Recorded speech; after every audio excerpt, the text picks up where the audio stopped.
తాకట్లో ఉన్న బంగారాన్ని విడిపించి ఆ రోజున మార్కెట్ ధర కట్టి మిగిలిన డబ్బును మీకు అందిస్తుంది కొమ్మూరి గోల్డ్.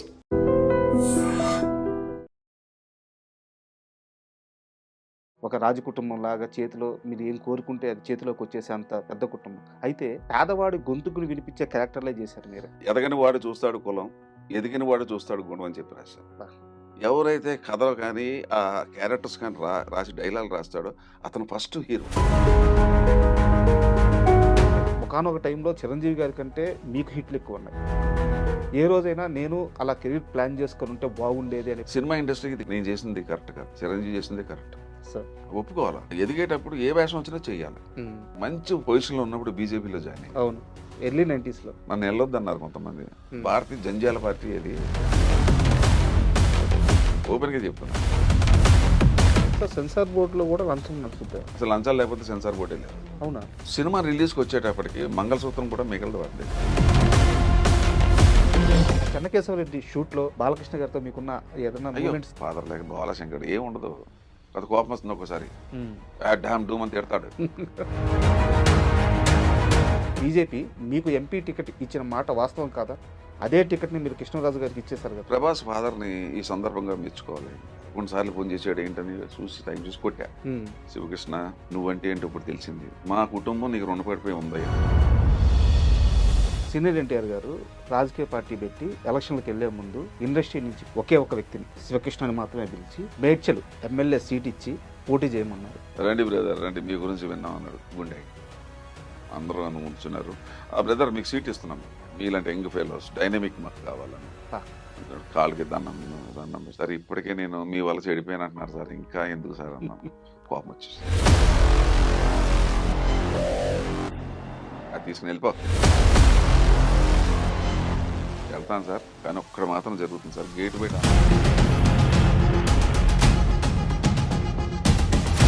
హిందూ మతం అనేదే లేదు, అది సనాతన ధర్మం అని చెప్పారు. చాలా మందికి రెండింటి మధ్య తేడా తెలియదు. ఆ రోజుల్లో అసలు హిందూ మతం అనేది లేదు. అప్పుడే శ్రీకృష్ణుడు చెప్పాడు, రాబోయే కాలంలో ఈ భరతఖండంలో నిన్నే ఎవడో పిచ్చిగా మాట్లాడాడు. ఎవరో కాదు, ఈ తోటి నట్టుడే కదా రామలక్ష్మణుల గురించి, వాళ్ళు నార్త్ నుంచి సౌత్ వచ్చిన వలస కూలీలు అని చెప్పి. ఈ దేశంలో బతుకుతూ ఇక్కడ నీళ్లు తాగుతూ ఇక్కడ సంపాదిస్తూ ఇక్కడ దేవుడిని తిట్టడం ఏంటి? నాకు 20 మంది ఫోన్ చేశారు, అన్న నువ్వు ఇదే వ్యక్తికి నువ్వు ఒకసారి శిక్ష వేసావు, నాకు మా అందరికీ తెలుసు. మీరేనా అది బ్యాన్ వెనకాల ఉంది? మీరేనా? వదిలిపెట్టినాడు. అసలు హిందూ అనకూడదు, కానీ మనకి పౌరుషాలు లేవు అంతే. That's the main drawback. తిరగబడదు, పౌరుషం ఉండాలి మనిషి అన్నోడికి, చీమునత్వం ఉండాలి. మనల్ని ఎవడో తిడుతుంటే నా నోరు మూసుకుని మనకెందుకు వెళ్ళిపోతున్నావు అంటే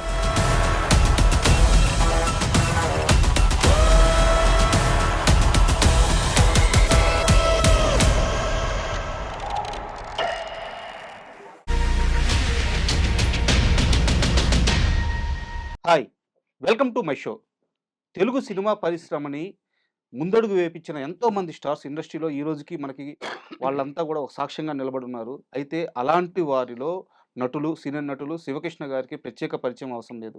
48 ఏళ్ల సినీ కెరీర్లో ఆయన 150కి పైగా సినిమాల్లో నటించి, అలాగే సినిమా ఇండస్ట్రీకి సంబంధించిన ఎన్నో శాఖలకి ఆయన ఒక ఆద్యుడని చెప్పుకోవచ్చు. వాటికి నడత నేర్పి ఈరోజు ఇండస్ట్రీలో చాలా విభాగాలని ఆయన సెటిల్ చేసిన వ్యక్తి. వీటన్నిటికి తోడు ఆయన ఇప్పుడు సనాతన ధర్మాన్ని తన భుజాన వేసుకొని తనకు వీలైనంతలో ప్రచారం చేస్తూ ముందడుగు వేస్తున్నారు. సో ఒక్క మనిషిలో ఇన్ని లేయర్లు ఉన్నాయి కాబట్టి ఈ ఇంటర్వ్యూ చాలా ఇంట్రెస్టింగ్గా ఉండబోతుంది. సో ఇంటర్వ్యూ స్టార్ట్ చేద్దాం. హాయ్ సార్, నమస్తే. నమస్తే అండి. సార్ ముందు అందరికన్నా ముందు ఐ ప్రేక్షకులకు నమస్తే. కాస్త ఎక్కువ చెప్పారేమో మీరు, ఇట్స్ ఆల్ రైట్. మంచి కార్యక్రమం మొదలెడుతున్నాం కాబట్టి శుభం శుభం భూయా. చెప్పండి. Thank you sir. సో ఇంటర్వ్యూకి వెళ్ళే ముందు నేను స్టార్టింగ్ చాలా పెద్ద క్వశ్చన్ ఎత్తుకున్నాను. 1978 మీరు ఇండస్ట్రీలోకి వచ్చే సమయానికి ఈరోజు అంటే ఇప్పుడు మనకి కళ్ళ ముందు కనిపిస్తున్న big stars, big families, big production houses, big companies వీళ్ళ ఎవ్వరికీ లేని లగ్జరీ ఆ రోజు మీకుంది. సొంత ఏదోలేండి, కంపెనీలు. అంటే చెప్పుకోకూడదు ఇవన్నీ కూడా ఇప్పుడు. బట్ తెలియాలి. అంటే గతం గత ఉమ్, నిన్నటి న్యూస్ పేపర్ ఇవాళ waste paper. Um, you got it. అట్లా ఏంటంటే ఊరికే చెప్పుకోవడానికి నా అంతట నేను చెప్పుకోవటం అది ఇష్టం ఉండదు నాకు. నేను ఎప్పుడూ నోరు తెరిచి ఎప్పుడూ ఏ విషయం చెప్పలే. కాకపోతే విషయం మీలాంటి వాళ్ళకి కొన్ని తెలుసు కాబట్టి చెప్తూ ఉంటారు అంతే. బట్ నాకో చిన్న డౌట్ సార్. ఆ కంపెనీలేంటి? మీకప్పుడుండే వ్యాపారాలేంటి? అంటే అదొక పెద్ద చరిత్ర అది. సార్, అది మేము we are the first, second industrialist in India. Sir. మనకి ఎల్‌పీజీ సిలిండర్స్ ఉన్నాయి కదా! అవును. ఆ ఎల్‌పీజీ సిలిండర్స్ కోసాన్ గ్యాస్ అని ఉండేది. హ్మ్. ఇండియాలో వాడొక్కడే తయారు చేసేవాడు. హ్మ్. ఐయామ్ టాకింగ్ అబౌట్ 76, 75 ఆ టైంలో. సార్. సో, వి స్టార్టెడ్ లాస్ట్‌మెన్ ఇంజినీరింగ్ అని వి స్టార్టెడ్ ఎల్‌పీజీ మ్యానుఫ్యాక్చరింగ్. అది ఎల్‌పీజీ ఏంటంటే చాలా డబ్బుతో కూడుకున్న వ్యవహారం అది. మామూలుగా చేయలేరది. హ్మ్. మా బావగారు ఇంజినీర్ కాబట్టి అంత డబ్బుతోటి అవసరం ఉంది. మినిమమ్ అమౌంట్‌తో చేయాలని చెప్పి ఆయన కొత్తగా ఇన్వెంట్ చేసి ఇండియన్ లేత్, ఇండియన్ మిషన్స్ తోటి తయారు చేసి ఒక 2 సంవత్సరాలు ఎక్కడికొచ్చిందంటే we are the second leading manufacturers in India. Sir. ఏం లేదు. కృషి, పట్టుదల, మన మీద మనకు నమ్మకం. హ్మ్. అది అలాగా జరిగిపోయింది. దట్ వాస్ ఆ టైంలో అది హిస్టరీ అది అంతే. బట్ ఈ క్వెషన్ అడగడానికి ఒక కారణం ఉంది సార్. యాక్చువల్‌గా మీరు అంటే నేను ఓపెన్‌గా చెప్తున్నాను. మీ తాతగారు నా మనవడు ఒక సినిమా తీశాడు అని జెప్పి ఎవరైనా బంధువులకు జెప్పుకుంటారు. స్నేహితులకు జెప్పుకుంటారు. ఆయన నేరుగా ఎళ్లి అప్పటి రాష్ట్రపతికి జెప్పుకొని రాష్ట్రపతికి సినిమా చేసిన రేంజ్ మీది. అది చాలా తీపి గుర్తుండి. ఆ ఫోటోస్ ఇంకా ఉన్నాయి నా ఆ! ఫైల్‌లో. అంటే మాది కొద్ది political family and judicial family sir. కొద్దిగా. మదర్ సైడ్ నుంచి, ఫాదర్ సైడ్ నుంచి. సో, నీలం సంజయ్ రెడ్డి గారు అప్పుడు అవును. He was the president of India. అప్పుడు నా రెండో మరో మలుపు ఆహ్, మేమే ప్రొడ్యూసర్. మా హ్మ్. బావగారు నేను తీసాం. చాలా విచిత్రం ఆ సినిమా కూడా చాలా సంఘటనలు. యాక్చువల్‌గా నేనే ప్రొడ్యూసర్ దానికి.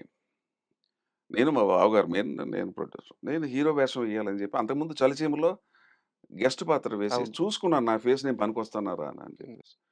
సో, మరో మలుపు నేను మొదలెట్టాం. అన్నీ కొద్దిగా విప్లవం టైప్ మనయన్నీ కూడా హ్మ్. కొద్దిగా చాలా స్పీడ్‌గా ఉంటాయి అన్నీ కూడా. సడెన్ డెసిషన్ తీసుకుంటా ఉంటా. హీరో వేషం మొదలెట్టా. ఆ హీరో మొదలెడుతుంటే 'పరుచూరి బ్రదర్స్' రైటర్స్. యాక్చువల్‌గా 'పరుచూరి వెంకటేశ్వరరావు' రైటర్. హ్మ్. గోపాలకృష్ణ గారు కాదు. అది కొద్దిగా విప్లవ భావంతో కూడుకున్నట్టు కాలేజీలో సందర్భంలో మా తమ్ముడు రాస్తాడు ఉయ్యూరు కాలేజీలో ఉన్నాడని చెప్పి ఆయన పిలిపిచ్చారు. కృష్ణ హోటల్ రూమ్ నంబర్ 34 ఇప్పటికే గుర్తు నాకు. దాంట్లో పెట్టాం. పెట్టేసి అన్ని ఏర్పాట్లు చేసి ఈవినింగ్ కల్లా వస్తామండి డైలాగులు అంటే అది నాది క్యారెక్టర్ ఏంటంటే ఈ క్యారెక్టరు 6 సీన్‌లు, 7 సీన్‌ల క్యారెక్టర్. హ్మ్. హీరో క్యారెక్టర్ వేరు అసల. అసలు హీరో క్యారెక్టర్ వేరు. అది యాక్చువల్‌గా మీరెయ్యాలి. నేను చేయాలది. హ్మ్. వస్తుంటే సాయంకాలం వచ్చేటప్పటికి గోపాలకృష్ణ గారు మంచం కింద దూరిపోయి డైలాగులు రాస్తున్నాడు. ఇదేంటి విచిత్రంగా ఉన్నాడు ఈ మనిషి. మంచం కింద దూరిపోవటం అంటే ఆయన బ్రదర్ చెప్పాడు. ఆడ మావాడు అంతేనయ్యా. హ్మ్. ఆడు కింద పడుకొని రాస్తా ఉంటాడు. సరే ఒక సీన్ రాసాడు. ఓన్లీ ఒక్క సీనే. హ్మ్. మధ్యాహ్నం పాపం భోంచేసి అంత లేట్ అయింది. నేను 4:30కి మళ్ళీ రిటర్న్ అయ్యేటప్పటికి ఒక సీన్ రాసాడు. డైలాగ్ చెప్పండి అన్నా. ఆ డైలాగ్ ఏంటంటే ఒక గెడ్డం పెరిగిన కుర్రోడు కాలేజీలో కాస్ట్ కాలం నింపడం. హ్మ్. కాస్ట్ అనేది నింపడం. ఆ ప్రిన్సిపల్ కోపమొచ్చి "ఏమయ్య నీకు బాగా బలిసింది. ఇది మ్యాండేటరీ ఇది. కులం నేను రాయను సార్" అంటాడు. ఎందుకు రాయవు అంటాడు. అక్కడ ఆ డైలాగ్ రాసాడాయన. ఆ డైలాగ్ ఏంటంటే ఇప్పటికీ గుర్తు నాకు. మొహం షేపులు బట్టి ఎవడు ఏ కులస్తుడో పసిగట్టే మహా మేధావులున్న దేశం మనది. అందుకు నా కులం తెలియకుండా గడ్డాన్ని గడ్డం అడ్డంగా అడ్డంగా పెంచుతున్నాను. పెంచాడు. This was the dialogue. అవును. నాకు ఇప్పటికి ఒళ్ళు జలరించింది ఆ డైలాగ్‌కి. సరే నేనే ప్రొడ్యూసర్ కదా! నన్ను అడిగేవాడు ఎవడుంటాడు. హ్మ్. హీరో వేషం ఇంకోడితోటి ఏందాం సార్ ఈ వేషం నేనేస్తున్నాను. వాళ్ళు లబోదిబో మొత్తుకున్నారండి. ఇది బుద్ధుందా లేదా? నువ్వు ఇంత డబ్బులు పెడుతున్నావు నువ్వు. హీరో వేషం మానేసి అన్నాడు. హీరో ఎందుకు సార్? ఈ వేషం క్లిక్ అవుతుంది సినిమాలో అన్నా. హ్మ్. 4 సీన్‌లొస్తాయి. మరి 4 సీన్‌లు ఒప్పుకుంటావా అన్నాడు. నాకేం పర్వాలేదు. నాకేంటంటే ఎంత లెంత్ ఉందనేది కంటెంట్ ఎంతుందనేది ఇంపార్టెంట్ మనకి. మెటీరియల్ ఎంతుందనేది ఇంపార్టెంట్. అదే ఇప్పుడు నేను ఏ పని చేసినా అలాగే సార్. చేస్తానది. సరే. ఇక నా బాధ తట్టుకోలేక వీడు డబ్బులు పెడుతున్నాడు కుర్రోడు ఇంత తిప్పి కొడితే 22 ఏళ్ళు లేవు. రేపొద్దున మనకు చెడ్డ పేరు వస్తుందని చెప్పి అది నా కోసం 9 సీన్‌లో, 10 సీన్‌లో రాసుకొచ్చారు. హ్మ్. అప్పుడు ఆ హీరోకి సాయి చంద్‌ని బుక్ చేశాను. ఓకే. ఆ రకంగా సాయి చంద్ ఆ సినిమాలో హీరో అయ్యాడు. హ్మ్. ఆ సినిమా రిలీజ్ అయ్యింది. వాళ్ళందరూ మాత్రం బ్యాడ్‌గా ఫీల్ అయ్యారు. బ్యాడ్ అంటే ఇంత డబ్బు పెట్టాడు, తప్పుడు నిర్ణయం తీసుకున్నాడు కుర్రోడు. చెప్తే వింటలేదు. రిలీజ్ కాకముందిది. రిలీజ్ కాకముందు. ఆ! మా బావగారికి నా మీద నమ్మకం. వీడు హ్మ్. ఏం చేసినా కూడా చాలా చేస్తాడని చెప్పేసి. నేను నవ్వా. పాపం వాళ్ళు టెన్షన్‌గానే ఉన్నారు సినిమా రిలీజ్‌కి. అన్నారు, "ఏం పర్వాలేదు సార్. నాకు గ్రాస్పింగ్ పవర్ ఉంది. ఐ కెన్ థింక్" అన్నాను. సినిమా రిలీజ్ అయింది. నేను హీరో అయ్యాను. సాయి చరణ్ ఏమో మామూలు వేషం అయింది. అట్లా నేను హ్మ్, ఇన్‌స్టంట్‌గా ఎమోషన్‌గా ఏదైనా తగిలితే మనసుకు అనిపించింది అది కరెక్ట్ అనుకుని చేసేస్తాను. అది దట్ ఈస్ మై నేచర్. అట్లా ఆ రకంగా సో, మరో మనవడు ఈ సక్సెస్ చూసి తాత అక్కడికెళ్ళి అంటే రాష్ట్రపతి మాది కొద్దిగా పొలిటికల్ బ్యాక్‌గ్రౌండ్ ఉంది. అది ఏమో ఎట్లా తెలిసిందో ఏంటో ఆ! ఆయన కబురు చేసాడు. ఆ! ఎందుకంటే మాకు తాతయ్య వరుస అవుతారాయన. చాలా పెద్ద లీడర్ పొలిటికల్‌గా డెప్యూటీసీ మీద అన్నీ చేశారాయన. సరే. మా మదర్‌కి చిన్నాన్ననమాట. సరే ఆళ్ళంతా ఒకటే బ్యాచ్. తెలుసుకున్నాడో ఏంటో మరి రమ్మంటే ఎళ్ళాను. ఢిల్లీ ఎళ్ళాను. ఆ రాష్ట్రపతి భవన్‌లో హ్మ్. సినిమా చూసాడు. "ఏమయ్య నువ్వు పలానోడు మనవడా" అన్నారు. "అవును సార్." వెరీ గుడ్" అన్నాడు. ఏదో టీ, కాఫీ ఇచ్చాడు పాపం ఆయన పెద్దాయన. హ్మ్. పైగా నమస్కారం పెట్టొచ్చేసాను. సరే, యాక్చువల్‌గా ఇందాక ఇది కంటిన్యూటీలో వచ్చేసింది కాబట్టి మళ్ళీ చెప్తున్నా. ఈ మొదటగా ఈ 2 ప్రశ్నలు అడగడానికి కారణం ఏందంటే నేను ఓపెన్‌గా చెప్తున్నా, చాలా కడుపు నిండిపోయిన జీవితం మీది. స్టార్టింగే మీరు ఇండస్ట్రీలోకి రావడమే. నేను ఫైనాన్షియల్‌గా చెప్తున్నాను. ఒక రాజకుటుంబంలాగా చేతిలో మీరు ఏం కోరుకుంటే అది చేతిలోకొచ్చేసే అంత పెద్ద కుటుంబం. అయితే మీ సినిమా ప్రయాణం మొత్తం చూసుకుంటే పేదవాడి గొంతుకుని వినిపించే క్యారెక్టర్‌లే చేశారు మీరు. అంటే ఇది ఎక్కడి నుంచి వచ్చిందంటే I'm grateful to my grand father. మా ఫాదరు. మా ఫాదరు. మా ఫాదర్ ఇక్కడ దొరగారు అంటారు తెలంగాణలో. హ్మ్. ఓ 15 ఊర్లకి ఆయన చాలా సర్వీస్ చేశాడాయన. హ్మ్. చిన్నప్పటి నుంచి అలా చూసాను. రోజు 20 మంది భోజనం చేస్తారు ఇంట్లో. హ్మ్. ఓ 30 మంది టీలు తాగుతారు. పెద్ద పెద్ద ఆఫీసర్‌లు భోజనాలైతే మన ఇంటికొచ్చి సార్. తింటారు. తర్వాతేంటంటే మా ఫాదరు మా దగ్గర పనిచేసే జీతగాళ్ళందరికీ పొలాలు కొనిచ్చాడు. హ్మ్. అది అప్పుడు మా ఫాదర్ హై ఇన్‌ఫ్లూయెన్స్. ఎంఆర్‌ఓలు, తహసీల్దార్‌లు మా నాన్న దగ్గరకొచ్చి కూర్చునేవారు. సార్. కానీ మా ఫాదరు ఒకానొక సందర్భంలో నాకు బాగా గుర్తు నేను I was there at that time. అప్పుడు ఈ ఈ ఎస్సీలు, ఎస్టీలకి గవర్నమెంట్ ల్యాండ్స్ ఇస్తారు. హ్మ్. 2 ఎకరాలు, 3 హ్మ్. ఎకరాలు. అంటే దొరగారు మీ జీతగాళ్ళకి ఏదైనా ఉంటే చెప్పండి అంటే, ఆయన కోపమొచ్చి "నువ్విచ్చేదేంట్రా నాకు? హ్మ్. నేనివ్వాలి గాని గవర్నమెంట్‌ది నేనిస్తే నేను గొప్పోడిని ఎలాగవుతానని" చెప్పి హ్మ్. ఇద్దరు పర్సన్స్ ఇద్దరు ఎస్సీలు. 2 ఎకరాలు కొని రిజిస్టర్ చేసి ఇచ్చేసాడు. హ్మ్. ఆ ఇద్దరు గూడా ఇప్పుడు ఆ ఊర్ల పేరు కూడా చెప్తాను. కావాలంటే ఎళ్లి చెక్ చేసుకోవచ్చు. ఉప్పరపల్లి అని ఒక గ్రామం ఉంది షామీర్‌పేటలో. ఉప్పరపల్లి. అప్పరపల్లి. దానికి ఉప సర్పంచ్. హ్మ్. ఇంకొక అతను పొన్నాలని ఒక ఊరుంది. బొమ్మరాజుపేట. ఆ హ్మ్. బొమ్మరాజుపేట దానికి సర్పంచ్. హ్మ్. ఇద్దరు గూడా నాదే. ఫాదర్ ఇచ్చా ఇయన్నీ చూసాను. చిన్నప్పటి నుంచి పేదవాళ్ళకి ఎలా చేయాలి? వాళ్ళ ఫ్యామిలీసు, వాళ్ళ పెళ్ళిళ్ళు. నేను నా దగ్గర పనిచేసిన వాళ్ళు కూడా అమ్మాయికి 13, 14 ఏళ్ళు వచ్చేటప్పటికి మా ఇంట్లో పని చేస్తుంటే, నేనే కట్నం ఇచ్చేసి పెళ్లి చేసేసి పంపించేసేసి హ్మ్. అట్లాగే పిల్లలు మాది మహబూబాబాద్ వరంగల్ దగ్గర. మా మేనమామ ఉంటాడు. వాళ్ళొచ్చి మా ఇంట్లో పని చేసేవారు కుర్రోళ్ళందరూ. వాడికి 16, 17 వచ్చిన తర్వాత ఆటో ఏదో చేసేసి వాడి లైఫ్ సెటిల్ చేసేయటం. హ్మ్. అది అలాగా అంటే అది నా చిన్నప్పటి నుంచి ఆ వాతావరణంలో పెరిగాను. అంతకని ఇంకేమీ లేదు. అందుకు నేనేంటంటే మానవ జన్మ అనేది I'll tell you one English saying if you don't mind. Sir. When you are born nobody can question it. Life అంటే లైఫ్. తర్వాత when there is death nobody can answer it. ఎందుకు చనిపోయాడని ఎవడు ఆన్సర్ చేయలేడు. ఎందుకు పుట్టామని ఎవడో క్వెషన్ చేయలేదు. అందుకే ఏమన్నారంటే పెద్దలు enjoy the question till you get the answer. You got the point. Life అనేది ఏంటి? ఆ లైఫ్ ఎంజాయ్ చేయాలా. తర్వాత ఇంకోటేంటంటే ఈ దేశంలో పుట్టి, ఈ పుణ్యభూమిలో పుట్టి, ఈ కర్మభూమిలో పుట్టి, ఈ వేద భూమిలో మన పెద్దలందరూ ఋషులు మనకేం నేర్పించారు? నువ్వు తినేటప్పుడు నీ కడుపు నిండినప్పుడు పక్కోడికి కూడా పెట్టమన్నారు. హ్మ్. లేనివాడు. తర్వాతేంటంటే కులాలు ఇప్పుడు ఈ రోజున మార్కెట్‌లో ఎక్కడ చూతే కులం ఈ కులాలు ఎంత పెరిగిపోయిందంటే ఈ భారతదేశం ఇలా వెనకబడిపోవటానికి 1000 పాళ్ళు కారణం ఈ కులాలు. నా కులమోడా కాదా? హ్మ్. అంటే మన తీర్పు చెప్పేటప్పుడు కులాన్ని బట్టి ఉంటుందనమాట. ఇవన్నీ నేను ఐ హేట్ దట్. అందుకే నా పేరు కూడా మార్చేశా. హ్మ్. పేరు కూడా మార్చేసి మరో మలుపు ఏదో లైఫ్‌లో కూడా అదే చేశాను. పేరు కూడా మార్చి పడదిబ్బా. యాక్చువల్‌గా శివరామరాజు గదా! ఏంటి ఎనకాల తోక పెట్టుకొని ఓ హ్మ్. పెద్ద ఇది what is the fun in that? There is no meaning in that. Hmm. You try to help the poor people. That is my concept. అందుకే ఏం చేశా ఉండకూడదు. అందుకు ఈ నేను 5, 6 నా లైబ్రరీ ఉంటుంది. ఓ 5, 6 అవర్స్ నేను బయటికి రాను. ఇంటర్వ్యూలు కూడా ఎక్కువ ఇవ్వను. Very sir. లిమిటెడ్‌గా ఇస్తా. ఇప్పుడు మీకివ్వటానికి కారణం ఏంటంటే పాపం ఎప్పటి నుంచో అడుగుతున్నాడు ఈయన. హ్మ్. అందరికి ఇచ్చాను ఈయనకి ఇవ్వలేదని చెప్పి వచ్చాను నేను. ఏంటంటే నేను బుక్స్ చదువుతుంటాను. 5, 6 వేదాల వీటిల గురించి పెద్దవాళ్ళు ఏం చెప్పారు, రామాయణంలో ఏం చెప్పారు, మహాభారతంలో నా డైరీ పుస్తకాలు ఉంటాయి నా దగ్గర. ఒక 10, 15 పుస్తకాలు. నేను అవన్నీ మెటీరియల్ రాసుకుంటా. చదవటం కాదు, హ్మ్. రాసుకుంటాను. హ్మ్. మళ్ళీ మరణం చేసుకుంటాను అప్పుడప్పుడు. ఏంటి ఇది ఇదంతా ఏంటంటే, ఈ దేశంలో పుట్టి సపోజ్ నాకు కడుపు నిండింది. 4 ఇడ్లీలు. నాకు 2 ఇడ్లీలు చాలు. ఆ 2 ఇడ్లీలు అలా పాడదెబ్బుతాం. వాట్ హ్మ్. Is that fun? అదే అదే రోడ్డు మీదకెళ్ళి ఆ 2 ఇడ్లీలు లేని ముసలమ్మో ఎవరికో పెట్టాను. ఆ కడుపు నిండుతుంది కదా! సో అది మనం చేయట్లేదు. అహం. డబ్బున్నోళ్ళనో లేకపోతే ఇంకోటనో ఇంకోటో. ఇది మెయిన్ కాన్సెప్ట్ ఏంటంటే హ్యూమన్ బీయింగ్‌గా మనం నేర్చుకోవాల్సిందేంటంటే సనాతన ధర్మం మన పెద్దలు ఏదైతే చెప్పారో అది నువ్వు తిను. పక్కోడికి కూడా పెట్టు. సో ఇంకోటి మనం అది ఏమంటారంటే అందరికీ మేలు చేయంటారు. నా నా కాన్సెప్ట్ ఏంటంటే అసలు నేనంటాను ఎవరికీ మేలు చేయకు. ఒకడికి అన్యాయం చేయకుండా ఉంటే మేలు చేసినట్టు లెక్క. దట్ ఈస్ మై కరెక్ట్ ఈ కాన్సెప్ట్. రోజుల్లో అంతే. ఎవడు అన్యాయం చేయకపోతే మేలు చేసినట్టే కదా! అంతే. అందుకే ఈ కులాల మీద నాకు కోపమొచ్చి పేపర్ చదువుతుంటే ఎమోషన్ అయ్యాను. ఇక్కడే బేగంపేటలో రాశాను. 93లో రాశాను ఇది కవిత. సో ఎదగని వాడు చూస్తాడు కులం, ఎదిగిన వాడు చూస్తాడు గుణం అని చెప్పి రాశాను. అబ్బా! ఎదగని వాడు ఏముంది మెంటల్‌గా మెచ్యూర్ మెచ్యూరిటీ. లేనప్పుడు అవును. నా కులమని, నా కులమని ఎగబడి బాగుతుంటాడు. ఎదిగినవాడు ఏం చేస్తాడు? గుణం చూసుకుంటాడు. ఇప్పుడు నా దగ్గర 40 ఏళ్ల నుంచి ఇద్దరు మేకప్ మెన్‌లున్నారు. 40 ఇయర్స్ నుంచి. 40 సంవత్సరాల నుంచి. ఒక అతను మెడ్రాసు 20 ఇయర్స్, ఇప్పుడు ఇక్కడ 20 ఇయర్స్. దైవ సాక్షిగా ఆళ్ళిద్దరి కులాలు ఈ రోజుకి, ఈ క్షణం వరకు నాకు తెలీదు. అబ్బా! నాకు అనవసరం అది. వాడు మంచోడా కాదా? బాగా పని చేస్తున్నాడా లేదా? సిన్సియరా కాదా? అంతవరకే నాకు. నాకు మీకు అతనికి సంబంధం అంతవరకే. అబ్బా! That's all. సార్ ఈ ప్రయాణంలో నాకు చాలా అద్భుతంగా అనిపించిందేందంటే, 'పరుచూరి బ్రదర్స్' గురించి సార్. ఎందుకంటే, నేను చాలా ఓపెన్‌గా స్టేట్‌మెంట్ ఇవ్వగలను.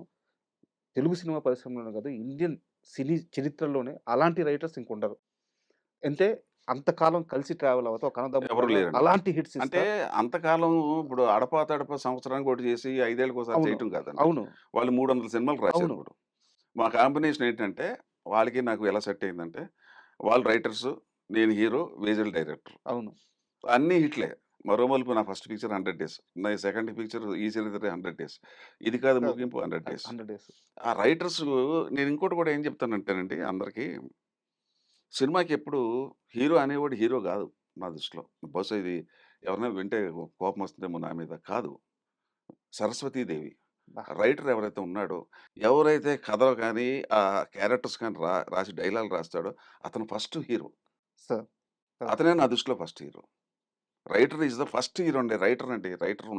అసలు రైటర్ గొప్పగా లేకపోతే సినిమా ఎక్కడి నుంచి వస్తదండి? అవును. మన ఇష్టం వచ్చినట్టు సినిమా తీస్తే ఎవడు చూడడు కదా! ఇప్పుడు మీరు 'పరిచయం' గురించి చెప్పారు. ఎటువంటి డైలాగులు రాశారు? అవును. ఈ రోజు నేను బట్ట కట్టానంటే ఇంకా ఇప్పటికన్నానంటే ఆళ్ళ డైలాగులే కదా!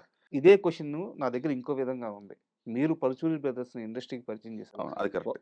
ఒకవేళ వాళ్ళు వచ్చుండొచ్చు తర్వాత కాలంలో. ఒకవేళ మీ మీ పరిచయం అంటే కాకుండా ఉంటే. నిజం అయితే కూడా ఏంటంటే 'చలిచీమలు' 78లో తీసినప్పుడు నేను ఈ సినిమా ఇండస్ట్రీ ఇంకోటి విషయం ఏంటంటే డ్రామా ఆర్టిస్టులు ఎవరైతే ఉన్నారో అందరికీ పాదాభివందనం. వాళ్ళు రియల్ ఆర్టిస్టులండి. హ్మ్.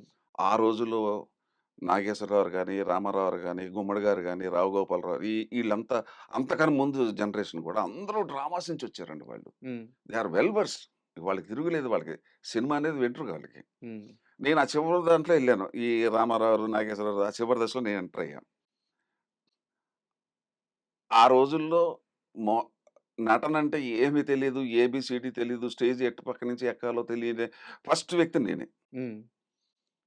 అసలు యాక్టింగ్ అనేది ఏంటో కూడా నాకు తెలీదు. కాకపోతే నాతో ఉన్న కొలీగ్స్ రాజేంద్ర ప్రసాద్ గాని, చిరంజీవి గారు కానీ, ఏదో ఫిల్మ్ ఇన్‌స్టిట్యూట్‌లో ట్రైనింగ్ అయ్యారు. నాకు దైవ సాక్షిగా ట్రైనింగ్ లేదు. అస్స అసలు అసలు ఏమీ తెలీదు నాకు. హ్మ్. నేను ఎలా ఆర్టిస్ట్ అయిపోయానో, ఎలా హీరో అయిపోయానో నాకే తెలీదు.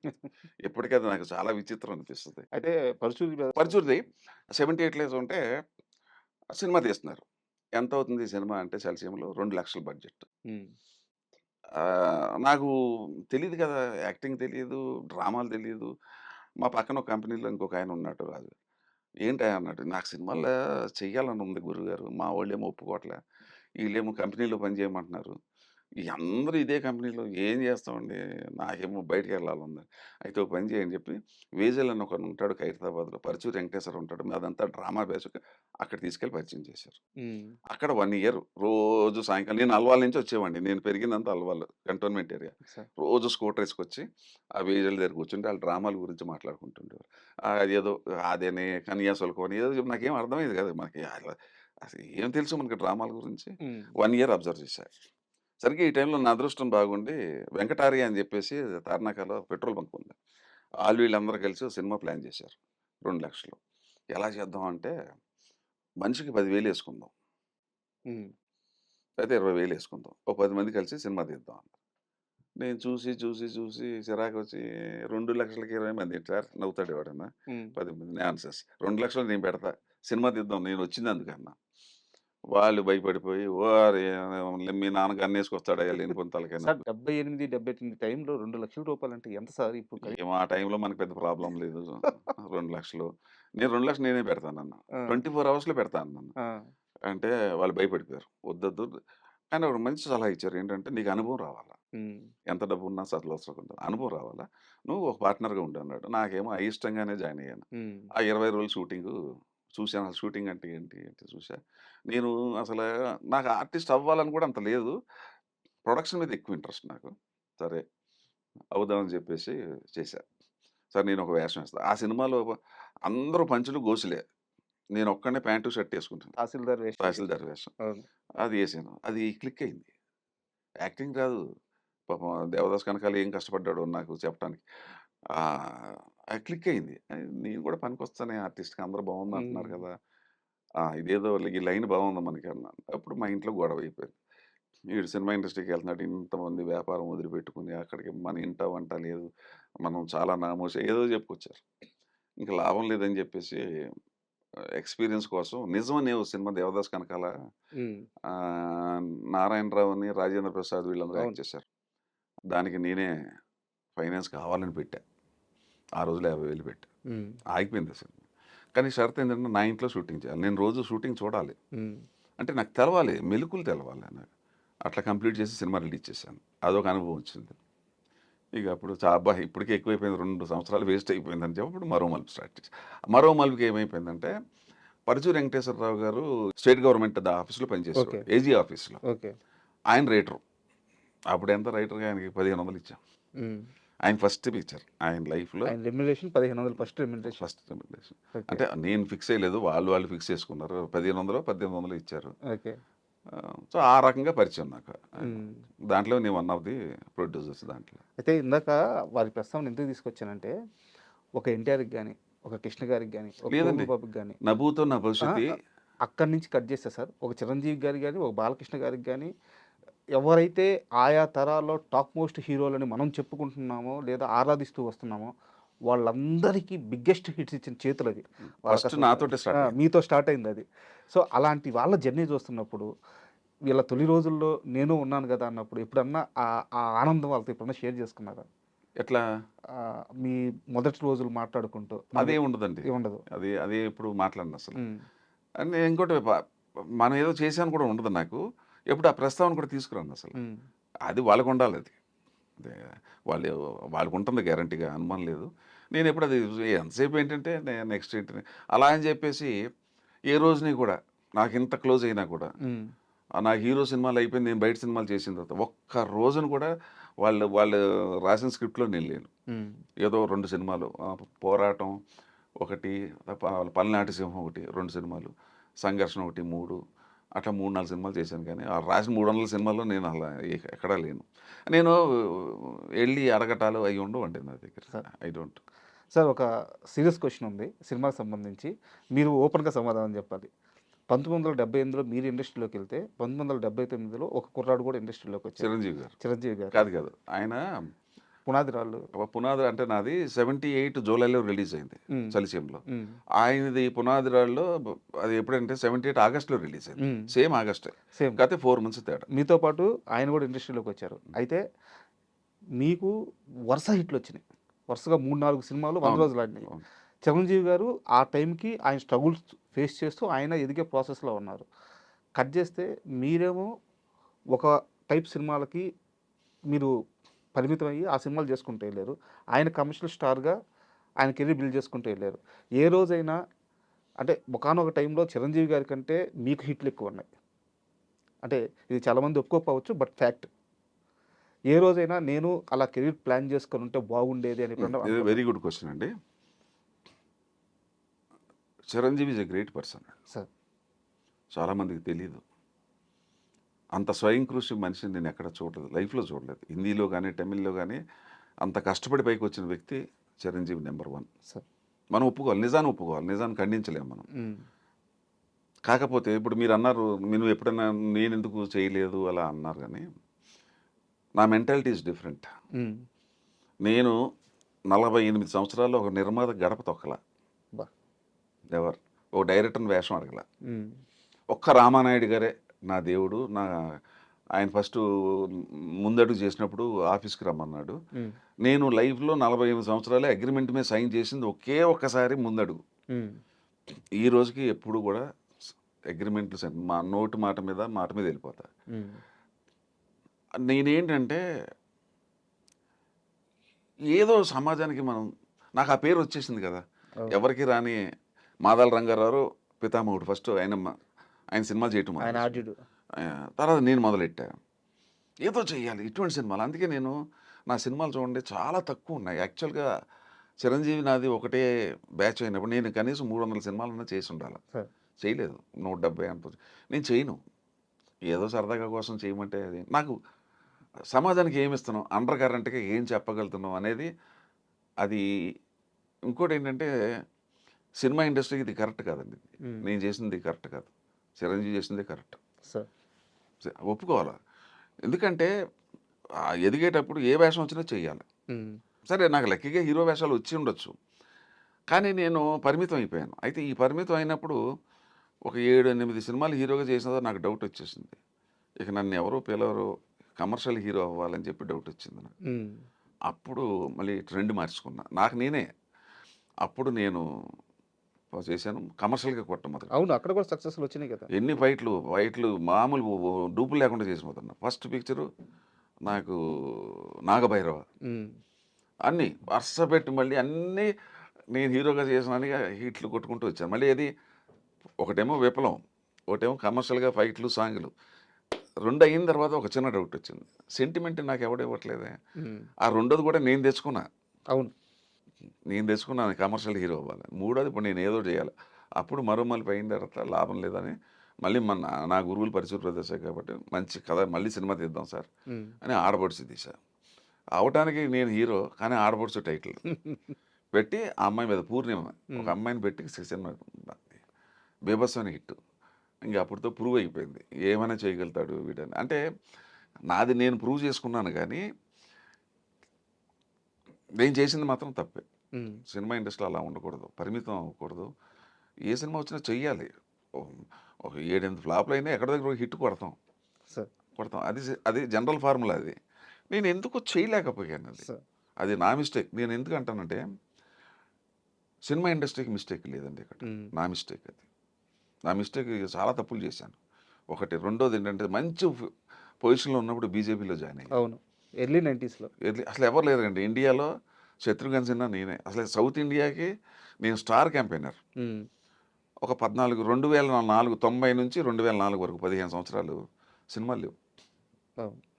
ఎంతసేపు దేశం వాజ్పేయి నిజాయితీ. అయితే ఆ బీజేపీ ఏంటంటే నాకేం తెలియదు బీజేపీ అంటే. అది యాక్చువల్గా నన్ను వెళ్ళొద్దన్నారు కొంతమంది. భారతీయ జంజాల పార్టీ, అది పార్టీ నీకెందుకే అది అన్నారు. ఓపెన్గా చెప్తున్నాను. నాకు అలా కాదండి. నా ఉద్దేశం ఏంటంటే నేను మొత్తం హిస్టరీ చదివాను. నేను చదివేటప్పుడు వాజ్పేయి ఇంత నిజాయితీపరుడు, ఇతను ప్రధానమంత్రి అయితే దేశం బాగుపడుతుంది. మన దేశంలో 2 ఒకటి కులం, ఒకటి కరప్షన్. ఆ 2 లేవు ఆయనకి.